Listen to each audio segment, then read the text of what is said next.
নগাৰ বেদ এখন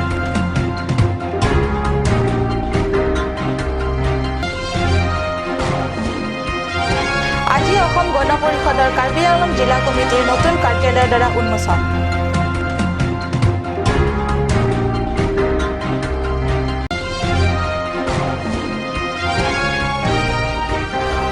ফুলনিৰ চাৰ্থেৰংগী গাঁৱৰ পানী যোগান আঁচনি আজি 20 বছৰেও মুকলি নহল নমস্কাৰ মই সঞ্চয়িতা তেৰণপিয়ে কাট চেনেলৰ ষ্টুডিঅ'ৰ মজিয়াৰ পৰা লৈ আহিছোঁ আজি দিনটোৰ প্ৰধান বাতৰিসমূহ নাগালেণ্ড কাৰ্বি আংলং সীমান্তৰ নাহৰিজান ব্লক 2ৰ অন্তৰ্গত কানিয়াতকবি গাঁৱৰ গয়া ৰাজ্যৰ ভূমিত নগাৰ বেদ দখলৰ কাৰ্য অব্যাহত থকাৰ ফলত গয়া ৰাইজ বৰ্তমান সন্ত্ৰাসত চকুৰ নিদ্ৰা হৰিছে বহুতে নিজৰ অজানিতে নিজৰ ভূমি নগাৰ দখললৈ গৈছে ইমানেই নহয় এক প্ৰকাৰৰ জোৰ জুলুম কৰি নগাই স্থায়ী গয়া ৰাজ্যৰ ভূমিত ঘৰ নিৰ্মাণ কৰিছে আনহাতে কাৰ্বি ৰাজ্যৰ ঘৰ দুৱাৰ ভাঙি চিঙি তহিলং কৰি গৈছে তাৰ ঠাইত নগাই নিজৰ ঘৰ দুৱাৰ সাজি নিগাজিয়াকৈ থাকিবলৈ লৈছে প্ৰশ্ন হৈছে অসমৰ লগতে জিলা প্ৰশাসন থাকোতে এনেদৰ কেনেকৈ সম্ভৱ হৈছে সেই সন্দৰ্ভত AIKSU নেতা আৰু একাংশ স্থানীয় সাংবাদিক দলে কৰা সৰজমিন তদন্তৰ প্ৰতিবেদন চাওক কানিয়াতকবি গাঁও নাগালেণ্ড কাৰ্বি আংলঙৰ সীমান্ত অঞ্চল বোকাজান আৰক্ষী থানাৰ অন্তৰ্গত নাহৰিজান ব্লক 2 এলেকাৰ ভূমিতে অৱস্থিত এই গাঁওখন কাৰ্বি আংলঙৰ ভূমিত থকা এই গাঁৱৰ বিশাল আৰু হাৰুৱা ভূমিভাগলৈ নগাৰ খেন চকু চলে বলে এই ভূমিভাগ তেওঁলোকৰ দখলত লাগিবই অভিযোগ আছিল ইয়াৰ বাসিন্দাসকলে নিজ নিজৰ মাটি নগাক বিক্ৰী কৰিছিল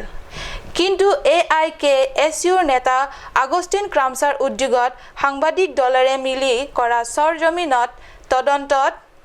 প্ৰকৃত সত্য ওলাই পৰিছে নগাই মাটি বেদখলৰ চক্ৰান্তত লাল বাহাদুৰ নামৰ লোকজনত জড়িত থকাৰ কথা ওলাই পৰে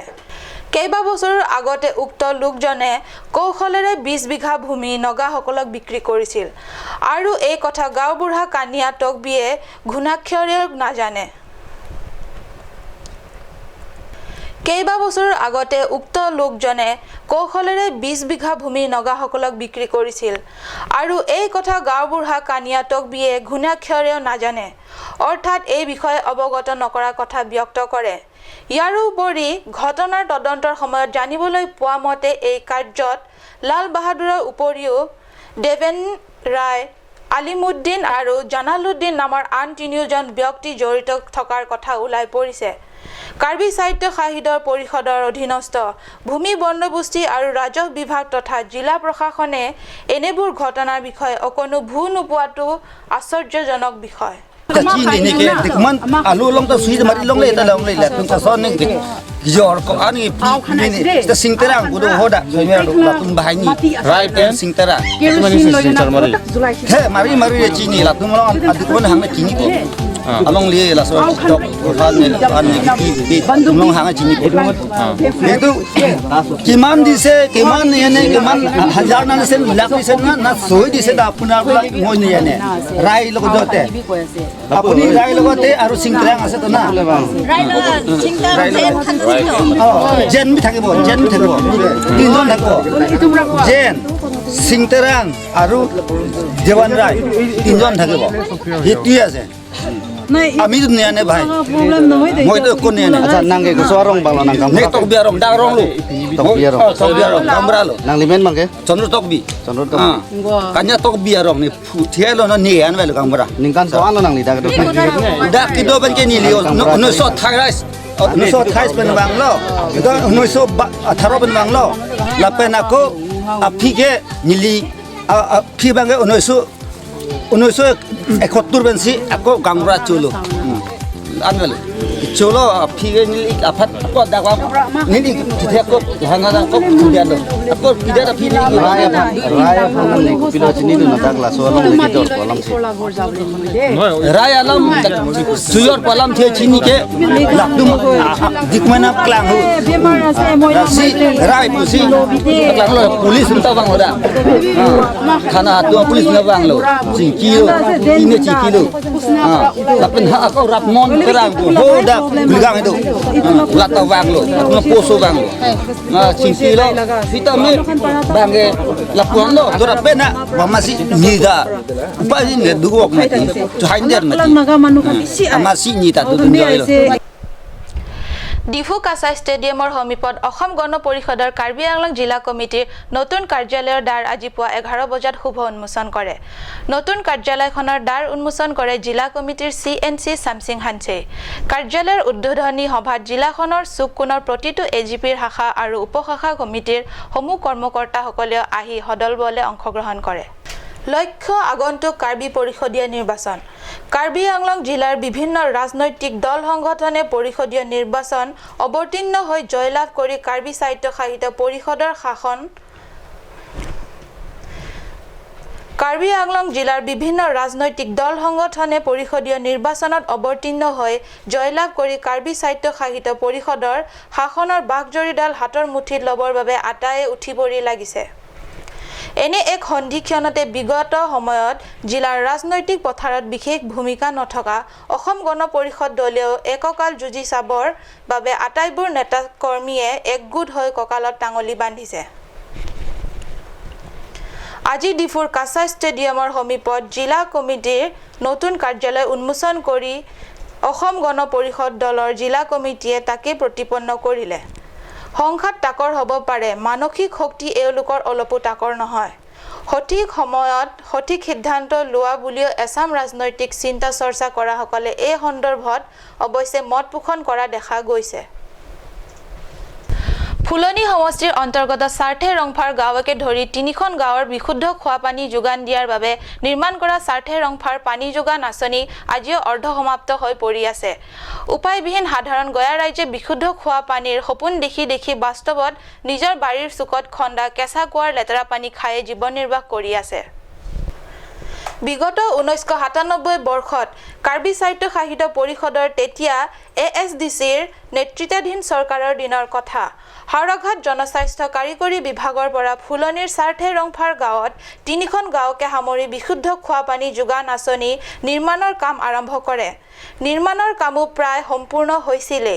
গাঁওখনৰ মাজেদি পাইপ নিৰ্মাণৰ কামো হৈ উঠিছিল যদিও এএছডিচিৰ দিনত নহলে কংগ্ৰেছৰ দীঘলীয়া শাসনকালতো একেদৰে থাকিল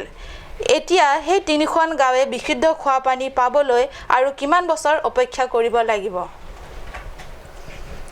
কাৰ্বি স্বায়ত্তশাসিত পৰিষদৰ নিৰ্বাচনৰ দিন চমু চাপি অহাৰ লগে লগে পাৰ্টি টিকেট প্ৰত্যাশী পুৰণি প্ৰাৰ্থীসকলৰ চকুৰ টোপনি নোহোৱা হৈছে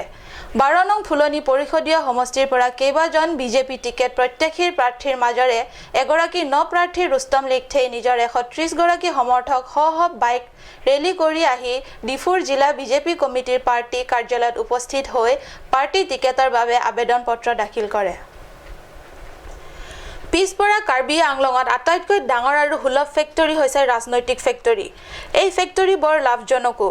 কেনেবাকৈ এবাৰ কষ্ট কৰি আসনত নিগজিয়াকৈ বহি ল'ব পাৰিলে 5 বছৰলৈকে চিন্তা নাই আৰু কেইবা পুৰুষলৈকেও চিন্তা নোহোৱাকৈ চলি যাব পাৰি গতিকে এনে লাভজনক কৰ্মলৈ কাৰনো লালাইত নোহোৱাকৈ থাকিব পাৰে 12 নং কাৰ্বি স্বায়ত্তশাসিত পৰিষদৰ সমষ্টিৰ পৰা বিজেপি টিকেট প্ৰত্যাশী প্ৰাৰ্থী ৰুস্তম লেখথেও আজি নিজৰ সমৰ্থন পুষ্ট 130 গৰাকী সমৰ্থকৰে বাইক ৰেলী কৰি আহি জিলাখনৰ মুখ্য সদৰ চহৰ ডিফু পায়হি চহৰখনৰ মাজেদি বাইক ৰেলীৰে এপাক ঘূৰি গৈ পুনৰ জিলা বিজেপি কমিটি কাৰ্যালয়ত উপস্থিত হয় সমৰ্থক সহিত তেওঁ পাৰ্টি টিকেটৰ বাবে কাৰ্যালয়ত আবেদন পত্ৰ জমা দিয়ে সময়ে ক'ব ৰুস্তম লেখথে বিজেপি টিকেট লাভ কৰে নে আন কোনোবা তেওঁতকৈ আৰু সৌভাগ্য এজনে লাভ কৰিব হাওৰাঘাট বিধায়িনী সমষ্টিৰ অন্তৰ্গত অক্কেৰেং উচ্চতৰ মাধ্যমিক বিদ্যালয়ত 16 এপ্ৰিলৰ দিনা কাৰ্বি আংলং ৰং আচাৰ আমেই সভা উলহ মালহেৰে সম্পন্ন হয় অক্কেৰেঙৰ ৰং আচাৰ শাখা আমিৰ উদ্যোগত অক্কেৰেং উচ্চতৰ মাধ্যমিক বিদ্যালয়ৰ প্ৰাংগণত অনুষ্ঠিত কাৰ্বি আংলং ৰং আচাৰ আমিৰ সভা অক্কেৰেং ৰাইজৰ বিপুল সমৰ্থনত কালি সম্পন্ন হয় পুৱা 9 বজাত সমাজসেৱক বিক্ৰম ফাংছৰ দ্বাৰা আমিৰ পতাকা উত্তোলন কৰে তাৰ পিছত 10 বজাত পূৰ্বপুৰুষসকলৰ স্মৃতিত শ্ৰদ্ধাঞ্জলি অৰ্পণ কৰে অভ্যৰ্থনা সমিতিৰ সভাপতি মেনসিং ৰংহাঙৰ সভাপতিত্বত অনুষ্ঠিত সভাত বিশিষ্ট সমাজসেৱক লুনচেন টিম্বুঙে মুখ্য অতিথি সন্মানীয় অতিথি কাৰ্বি লামিত আমিৰ সভাপতি সুৰেন ক্ৰামছা প্ৰমুখ বৰেণ্য ব্যক্তিসকলে যোগদান কৰে সমগ্ৰ ৰাজ্যখনকে ধৰি কাৰ্বি পাহাৰতো বিহুৰ আনন্দ উৎসাহ চৌপাশে কেৱল ঢোল পেপা গগনাৰ গুমগুমনি কিন্তু আমাৰ কাৰ্বি পাহাৰৰ ৰঙালী বিহুৰ ৰেহৰূপ আন ঠাইতকৈ কিছু ব্যতিক্ৰম অলপ অনন্য চাওক এই প্ৰতিবেদন কোনো কবিয়ে কৈছিল আমাৰ পাহাৰতো বিহু আহে কিন্তু মুগাৰ হাজত নহয় বিহু আহে ভিন্ন ৰঙী হাজেৰে যেন সেউজীয়া বাগিচাৰ নানা ৰঙী বন ফুল আমাৰ পাহাৰত বিহু দেখিবা কোনো আলি কেকুৰিত নগৰৰ অভিজাত্য বিহুৰ উল্লাহৰ বিপৰীতে নিভাজ গাঁৱলীয়াৰ সহজ সৰল এই ৰঙালী বিহুৰ আনন্দ 16 নং নমাটি পৌৰসদীয় সমষ্টিৰ পৰা কেমেৰা পাৰ্চন ষ্টেফেন টেৰন বাতৰি পঢ়া আজি ইমানতে সামৰিলো মই সঞ্চয়িতাই কাট চেনেলৰ ষ্টুডিঅ'ৰ মজিয়াৰ পৰা বিদায় লৈছো ধন্যবাদ